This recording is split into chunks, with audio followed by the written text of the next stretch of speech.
कौशल्या देवी के 4 बेटों की शादी पहले ही हो चुकी थी। उन सबके 2-2 बेटे थे। 5वें बेटे रवि की लव मैरिज थी, जो 2 महीने पहले ही शिखा के साथ हुई थी। कौशल्या देवी लव मैरिज के सख्त खिलाफ थी, पर चारों बहू बेटों ने समझाया तो वो रवि की शादी के लिए तैयार हो गई। वैसे भी कौशल्या देवी ने पति के देहांत के बाद अपने बच्चों को बड़े लाड प्यार से पाल पोस कर बड़ा किया था, और रवि सब भाइयों में छोटा था, इसलिए सबका लाड प्यार उसे मिला और शिखा घर की बहू बनकर आ गई। कौशल्या देवी के घर में कई सालों से केवल लड़के ही पैदा होते आए थे, इसलिए चारों बहुओं को बेटी की बड़ी आस रहती थी। कभी कभी कितना मन करता है हम चारों बहुओं में से किसी एक के घर एक बेटी पैदा होती तो हम बहुओं को बेटी मिल जाती। हाँ भाभी, मैं जब बिट्टू और प्रांशु के कपड़े लेने बाजार जाती हूँ, वहां सुंदर सुंदर गर्ल्स की फ्रॉक देखकर मन ललचा जाता है कि काश हमारे घर में भी बेटी होती। चलो कोई नहीं, हम चारों के 2-2 बेटे हो गए, हमारी तो फैमिली पूरी हो गई। अब अगर शिखा की बेटी पैदा हुई तो हम 5 से ढेर सारा लाड प्यार देंगे। क्या हुआ शिखा, तुम किस सोच में पड़ गई? वो मैं कुछ नहीं भाभी, आप सब बातें करो, मैं सबके लिए चाय बनाकर लाती हूँ। शिखा रसोई में जाकर रोने लगती है। तभी रवि भी आ जाता है। शिखा, तुम दोबारा रोने लगी? मैंने तुम्हें कहा है ना, सही वक्त आने दो, सब ठीक हो जाएगा। पर रवि, मुझसे ये दुख अब और नहीं सहा जाता। ऐसा क्या दुख था जिसकी वजह सिर्फ रवि और शिखा ही जानते थे? ये तो आने वाला वक्त ही बता सकता था। धीरे धीरे समय बीता और शिखा गर्भवती हुई। शिखा का 7वां महीना चल रहा था। कौशल्या देवी और शिखा की जेठानियां भी छोटी बहू की गोद भराई की रस्म की तैयारियों में लगी हुई थी। अचानक सीढ़ियां उतरते हुए शिखा का पैर फिसल गया और उसे अस्पताल ले जाया गया, पर डॉक्टर बच्चे को नहीं बचा पाए।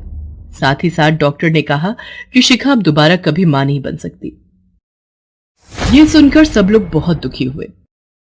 चारों बहुओं के नसीब में भगवान ने बेटों का सुख लिख दिया, पर छोटी बहू के साथ ये कैसी अनहोनी घट गई प्रभु। अब मेरे रवि को औलाद का सुख कभी नसीब नहीं होगा। कौशल्या देवी की बात शिखा सुन लेती है और वो कमरे में जाकर रवि से कहती है, रवि, औलाद के होते हुए मैं बे औलाद कैसे रह सकती हूँ? पिंकी मेरी अपनी बेटी है, मेरा अपना खून। प्लीज मुझे उसे अपने पास लाने दो। मैं अब और उसकी पहचान सबसे नहीं छुपा सकती। मेरी बच्ची मेरे बिना रहती है, माँ भी अब उसको नहीं संभाल सकती। मैं कब तक अपनी बच्ची से छुप छुप कर मिलती रहूंगी? तुम जानते हो मेरी किस्मत में अब माँ बनना नहीं लिखा। मैंने सोचा था मैं सही वक्त देखकर सबको सच बता दूंगी और अपनी बेटी को ले आऊंगी, पर मेरे साथ इतना बड़ा हादसा हो गया। मैं एक बच्चा खो चुकी हूं, पर अब अपनी बच्ची नहीं खो सकती।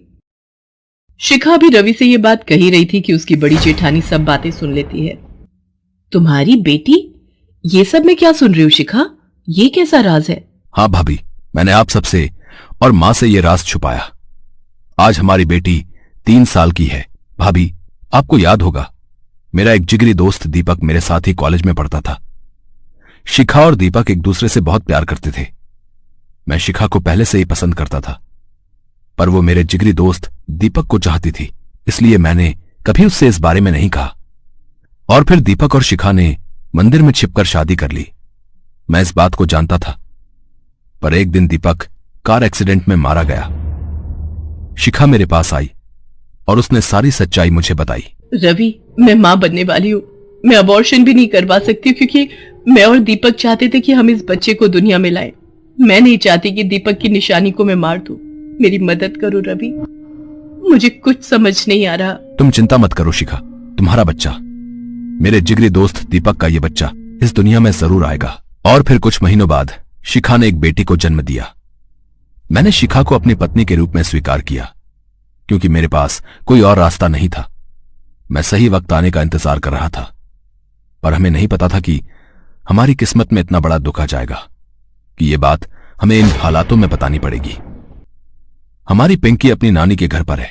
भाभी, मैं और शिखा चाहते हैं कि पिंकी इस घर में आ जाए, अपने घर में। तू चिंता मत कर रवि, पिंकी की एक मां नहीं बल्कि 5 मां होंगी। हम अपनी बेटी अपनी लक्ष्मी का स्वागत खूब धूमधाम से करेंगे। सब लोग खुश थे।